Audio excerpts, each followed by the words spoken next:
Esses dias eu recebi na internet, no WhatsApp, esse post dizendo: estimule a química da felicidade no seu cérebro naturalmente. Dopamina, ocitocina, serotonina, endorfina e os passos para se conseguir a melhora da liberação desses hormônios no nosso cérebro. E o post deixa muito claro que essa química, quer dizer, a liberação desses neurotransmissores são responsáveis pela estimulação da química da felicidade no nosso cérebro. E eu fico pensando, mas será que simplesmente alguns hormônios a mais ou a menos vão fazer com que a gente sinta mais ou menos felicidade? Será que isso faz sentido? Era bom que a gente parasse para pensar um pouquinho nisso.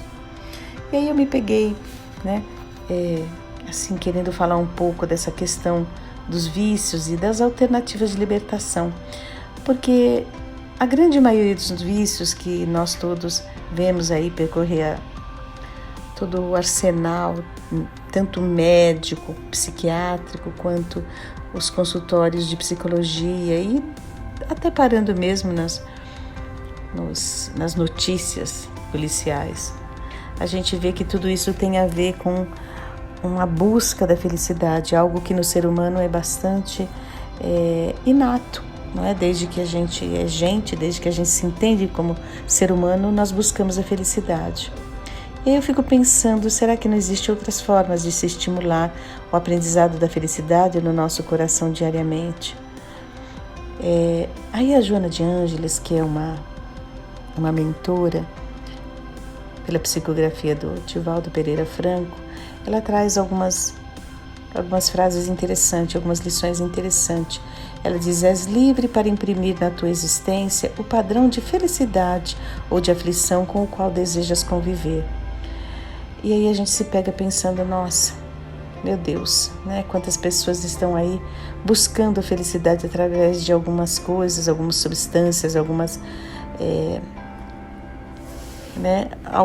umas muletas externas e que vão de alguma forma fazendo com que a gente se vicie, com que a gente termine perdendo a medida. De repente até encontrei na internet também um ranking dos vícios que mais afetam a humanidade, né? Em primeiro lugar tem lá a bebida alcoólica, não é? Que é uma coisa bem que a gente, desde que o mundo é mundo, que o ser humano destila álcool de algumas substâncias e termina ingerindo e se descobre, não é? Com uma dependência, né? Desencadeia uma dependência. Tem o jogo, que é o segundo do ranking, né? Os diversos jogos de azar que a gente vê e hoje mais intensamente, né? De uma forma muito mais liberada e de um acesso muito fácil, até o vício dos jogos da internet. O cigarro também é uma coisa que está no terceiro ranking e que é algo também bastante liberado, hoje um pouquinho reprimido pelas questões aí de não se poder fumar nos lugares públicos, mas que não deixa de ser ainda bastante estimulado pelas propagandas, pelo próprio acesso fácil que até os jovens e os adultos, depois de já viciados, têm um acesso fácil, né? As drogas ilícitas, a gente vê que elas estão aí nos padrões tanto bárbaros quanto chiques, né, nas grandes festas e oferecidos aí, e responsável por uma máquina terrível de corrupção, por uma máquina terrível de criminalidade, e ainda continua sendo, né, um grande fator de desespero de pais, de adolescentes, de pais de crianças a partir dos 12 anos e da devastação de tantas vidas, do ceifamento de tantas vidas produtivas, não é? E hoje a gente vê também que quando a gente pega, porque lá no quinto ranking está lá a pornografia da internet, algo que ninguém está falando, mas que os consultórios de psicologia já começam a se encher de pessoas viciadas em pornografia na internet, coisa que tem até chegado no meu consultório como fator de desagregação e de destruição de relacionamentos estáveis, que antes eram relacionamentos de muita parceria, de muito companheirismo, mas que de repente a pessoa se vê num sexo virtual e ela se vicia naquilo, não é? Hoje também a gente vê criaturas aí perdendo patrimônio, se endividando seriamente com cartão de crédito, com uma série de fatores aí de crédito, porque estão viciadas numa compra compulsiva, buscando preenchimento de um buraco interno com algo que está internamente determinado dentro da criatura. Isso sem falar das criaturas que se viciam na comilança, né? Comem desesperadamente, e a obesidade mórbida aí, que é um fator de saúde pública grande, antes somente nos países desenvolvidos e que as criaturas tinham mais acesso, mas hoje também aqui no Brasil a gente vê criaturas bastante viciadas em comilança, não é? Geralmente em alimentos não saudáveis, alimentos que não trazem de verdade nenhum fator saudável para o corpo, né? Nenhum fator de melhoria do corpo, de dar realmente uma condição de saúde melhor, mas simplesmente que produz uma sensação de felicidade, uma sensação de prazer, de bem-estar momentâneo, e que cria com essa compulsão a obesidade, que é um fator terrível de agravamento da saúde, ou mesmo de fator grande de diabetes, de hipertensão, da condição da criatura realmente piorar a sua saúde, ou mesmo já conseguir algumas doenças bastante desnecessárias e até evitáveis, não é?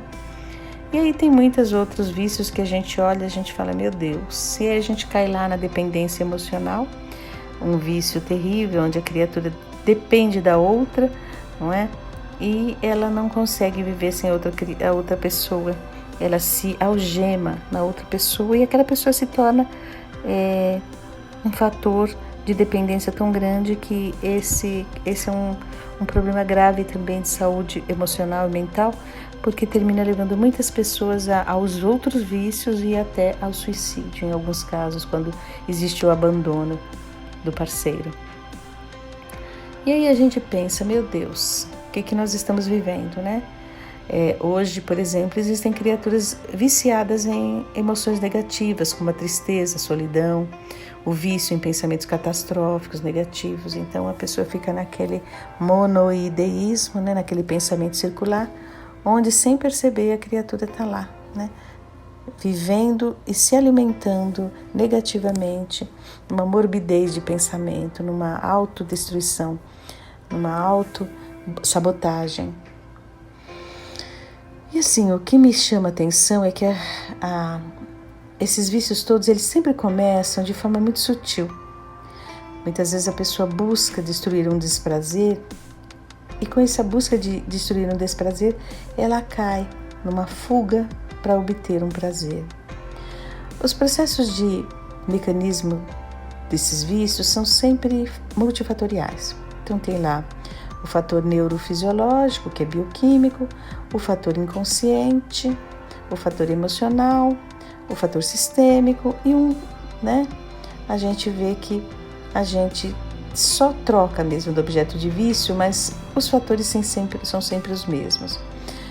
Imaginando que esse fator neurofisiológico, que é bioquímico, é algo que faz com que a pessoa tome algum elemento externo, ela coloca dentro de si, e aí isso produz a endorfina, a dopamina, a acetilcolina, a serotonina, que são neurotransmissores capazes de dar para o corpo uma sensação de prazer momentâneo.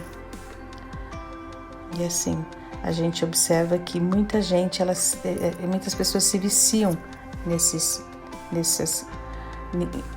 em substâncias, em coisas que vão trazer a liberação ou aumento desses neurotransmissores, né? E assim, a maioria dos sofrimentos decorre da forma incorreta, porque a vida é encarada, não é?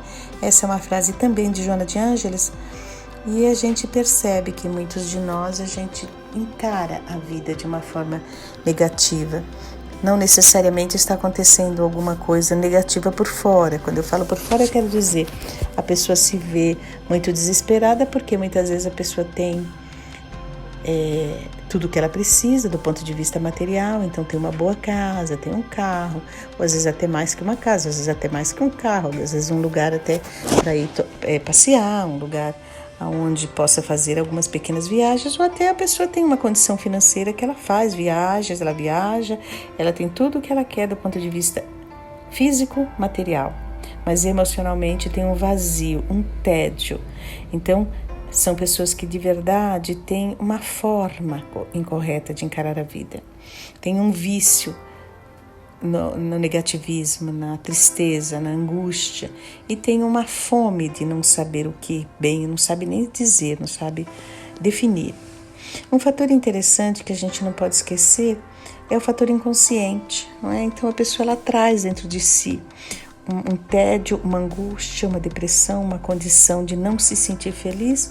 E a gente pode entender esse fator inconsciente como um arquivo de experiências traumáticas não lembradas, não vem para a consciência, a pessoa não percebe que tem um registro doentio, um registro que faz com que aquela criatura sinta uma pulsão de morte e não uma pulsão de vida, numa linguagem freudiana. É interessante, né? Que muitos têm um trauma de abandono muito grande, então a criatura ela tem, né, uma sensação de que foi abandonada. Às vezes essas experiências na infância com perdas e sofrimento faz com que a criatura registrou e marcou aquilo dentro de si. Isso não está necessariamente na consciência. Se a gente pergunta, e aí, o que foi que te fez ficar assim? A pessoa não sabe responder porque aquilo está lá arquivado na inconsciência, na instância do inconsciente, né? Então, muitas vezes a criatura tem, né, emocionalmente uma sensação muito triste de raiva, de medo.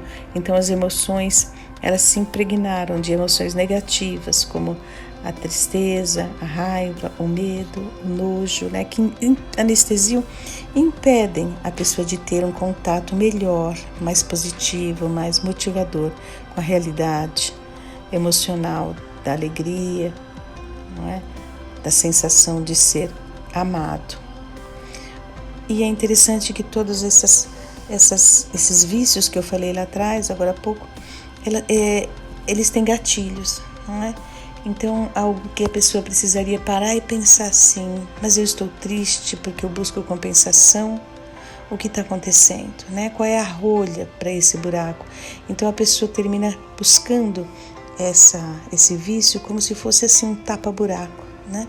Existe sempre associações, sempre diante de situações difíceis, a pessoa busca um alívio, e o alívio ele é feito através desses vícios, ou de substâncias, ou de algum comportamento, alguma coisa que a pessoa vai fazer, como por exemplo o jogo na internet, a busca de pornografia na internet, que hoje está tão comum, para poder aliviar essa ansiedade, essa tensão, essa angústia, esse tédio.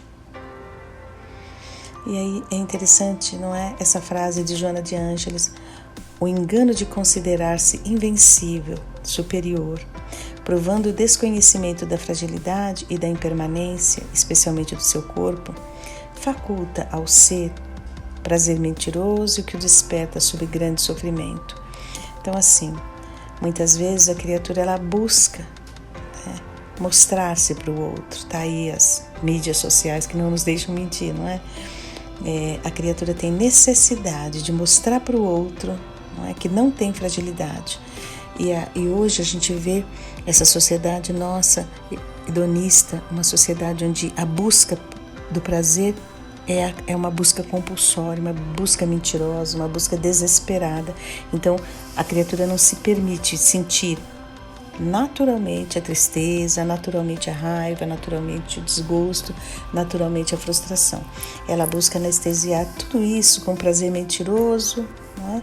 Que faz com que a criatura desperte mais adiante com grande sofrimento. Agora, pensando no fator sistêmico, né? A gente já pensa na constelação familiar, que traz para a gente a visão do emaranhamento. Então, muitas vezes, a pessoa se vicia porque ela está sistemicamente emaranhada às experiências de pais, de antepassados. Então, um tio que tinha um problema de vício, um problema de bebida, um problema de jogo, de compulsão ao jogo, e que, sem perceber também, de forma inconsciente, aquela criatura ela se emaranhou na experiência desse antepassado, desse pai, dessa mãe, desse tio, desse avô, e ela passa a usar a mesma química de uma forma compulsiva. E é um fator sistêmico que somente quando a pessoa vai para uma constelação, ela coloca a sua constelação, ela vai ter condição de ver isso claramente e de se libertar, não é?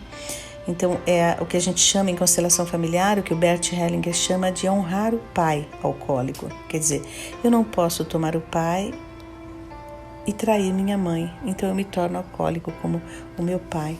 Muitas vezes essa pessoa teve um pai alcoólico e ela sentia dentro de si a mesma raiva, ela se emaranhava na experiência da mãe, ela tentava defender a mãe, sentindo e fidelizando-se aos sentimentos da mãe, sendo fiel à mãe, se afastava do pai com a mesma raiva, com a sensação assim de raiva, embotando dentro de si o amor incondicional que todos nós sentimos pelos nossos pais, pelo papai, pela mamãe.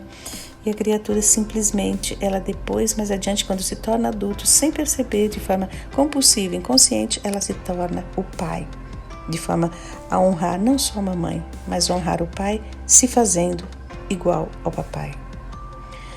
Então, olha, de novo a gente vem para Joana de Ângeles e a gente pensa, né? A vida são as incessantes oportunidades que surgem pela frente, jamais os insucessos que ocorreram no passado. É bom que a gente pare para refletir quanta coisa boa aconteceu com a gente, quanta coisa maravilhosa, porque senão a gente fica de verdade, não voltado para o futuro, para o presente, fincado no presente, olhando para o futuro, mas ficamos muitas vezes olhando para o passado, os insucessos do passado e repetidamente, de uma forma neurótica, somente voltados ao que aconteceu e repetindo experiências dos nossos antepassados, papai, mamãe, vovô, tio, titia, e não vivemos a nossa proposta de encarnação, a nossa proposta de vida. E como é que a gente pensa como pode ser uma libertação do vício, né? A primeira coisa, a gente precisa se perguntar por que eu quero parar. Você se pergunta por que você quer parar. Isso é importante. A gente ter clareza do porquê. Por que eu quero parar? Se foi por causa do marido, foi por causa da esposa, do papai, da mamãe que estão tristes, do irmão, de seja lá quem for, namorada, namorado.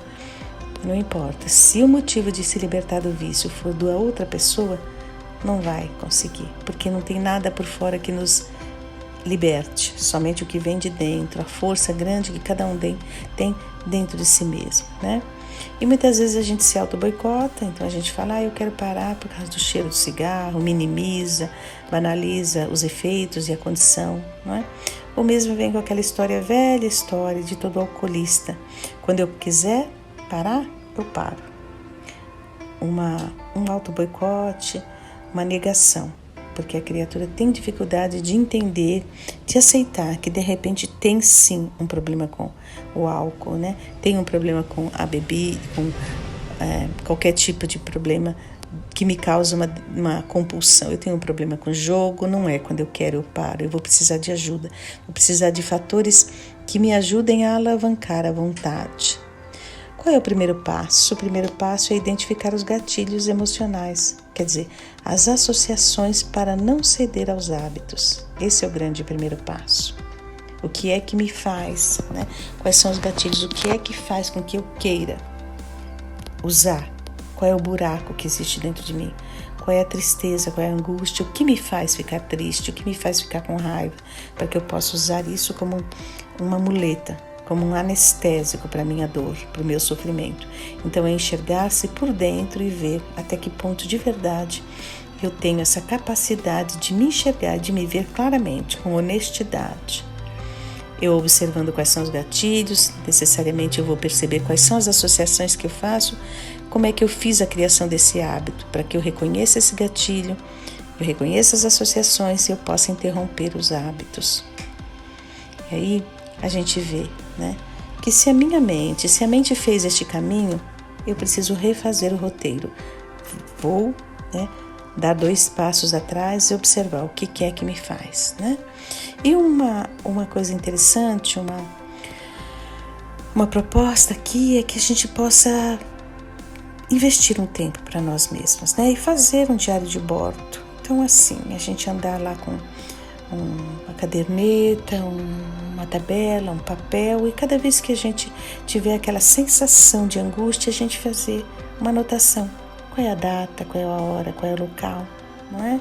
Então, por exemplo, puxa vida, no dia 6/7/2019, às 20 horas em casa, eu tive um gatilho. O que aconteceu? Eu estava com as contas atrasadas de novo. E aí me veio um pensamento, nossa, contas atrasadas de novo. Eu observar também a sensação física. Qual é a sensação física que eu tive? Ataque cardíaco. Eu fiquei com aquela raiva, com aquela angústia, com aquele medo e me veio uma sensação de taquicardia. E qual foi o sentimento? Observar, parar e se perceber. Poxa, eu estou me sentindo impotente. Eu estou numa sensação de muita angústia por conta dessas contas atrasadas. De novo a conta atrasada. Não é? E qual é o comportamento? Eu ando para lá e para cá, eu olho pela janela e aquela angústia não passa, né? E como é que eu faço para que esse gatilho não me leve de novo ao uso da pornografia na internet, do cigarro, da bebida, de sair desesperado de casa e ir para uma loja, para um shopping, comprar alguma coisa, ou começar um jogo, eu ir buscar um bingo, eu ir buscar alguma coisa assim. Então, o que eu tenho que fazer? Eu coloco no lugar daquela química uma boa lembrança. Nossa, eu vou parar, respirar fundo e pensar, puxa, o que foi que um dia me causou felicidade? O que me deixou muito bem?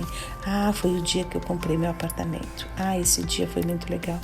Ah, o dia que a minha filha nasceu, que o meu filho nasceu. Ah, e o dia que aconteceu isso, eu fui promovido na empresa, aconteceu alguma coisa de muito bom.